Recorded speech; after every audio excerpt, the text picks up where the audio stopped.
everyone, my name is Andrew. It is so glad to be back. It is very hot in here. It is like 91 degrees in here. I am sweating very badly, but I'm very happy to be back because I did a lot of studying.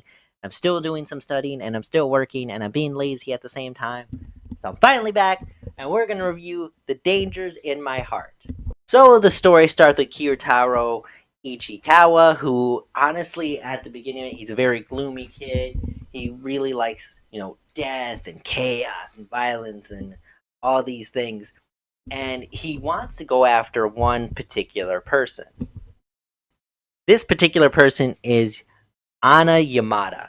Now, she is a very popular kid in her class. She is very cheerful. She likes to play games. She really loves eating. And at the same time, I want to say she's an amateur borderline, model and an actress as well, because she's done magazines, but no one necessarily notices her. And at the same time of that, she does do like the comedy shows that they have at like really late night that some people see and some people don't. So within the first chapter, Ichikawa does notice that like they have a brief interaction with Yamada, and he goes, "Oh, you know what? I don't actually hate her or anything. I like her." I thought they would at least do a little bit more chapters of he's gonna try and hindrance her in a way, and it just backfires, and he ends up liking her more. And honestly, I'm really glad a character has the foresight to do a self-analyzation and go, you know what, I do like her, instead of like being stupid and not realizing it for no reason. So you do have those slice of life of school events and the general events that you have. But there's one particular notable difference that I've seen in this one compared to a slice of life manga series. Get this? It's called character evolution through time, character development.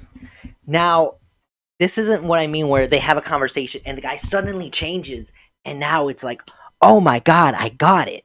No, we took Ichikawa, who was a gloomy kid who didn't really know how to talk to others, who really liked gore and like the human body and that kind of stuff, and we kept that part of him and we expressed it later on, but we made this character grow where he started to be able to talk to his classmates and kind of open up to his classmates a little bit and took chance to make some really bold decisions like public speaking, and that took a lot for him to even get through, and it took him to also um, talking to Yamada and getting romantic with Yamada and taking this character and making him a little bit more of an evolved character and taking a look at his future where he's actively thinking about what he wants to do in the future also.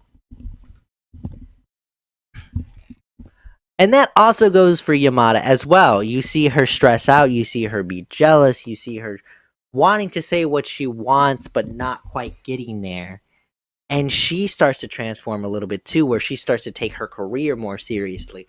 She starts to want people to open up a little bit more toward her, and she wants to be there for Ichikawa as well and be there when he wants to say something. And it shows a little bit more range of what she is growing into.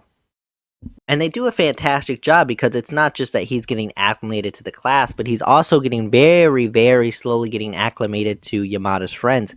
And this doesn't happen over 20 chapters. This happens over like at least 50 to 60 to 70 chapters where he's slowly getting acclimated to just them. I would say if you're really interested in a actual realistic approach to character development where a character slowly grows, and something that's not just right away just from one talk he changes, I think you're really going to like this because it is a slow progression, and I think the art style is fantastic. It's very cute. The humor mixed in with it, I wish they put a little bit longer into the concept of him just being, crazy or diabolical and it backfiring. I think that would have been more funny. But at the same time of that, it's good either way. It has a really good story progression. So I give this about an 8.8, 8.9, just because I think it could have done a lot more with that whole concept that I mentioned before, and I just feel like there is a little bit missing. He does a really good slow progression of Ichikawa, but at the same time, it's still just a little off. But it is a fun read, and if there is an anime that's going to come out for it, I will watch and I will tell you how I think and what I think about it, if that makes sense. But that's the end of this review. I hope your day is as awesome as you are. It is so hot in this room. It is like 90 something degrees in here. I hope your day is as awesome as you are. And I will see you in the next video.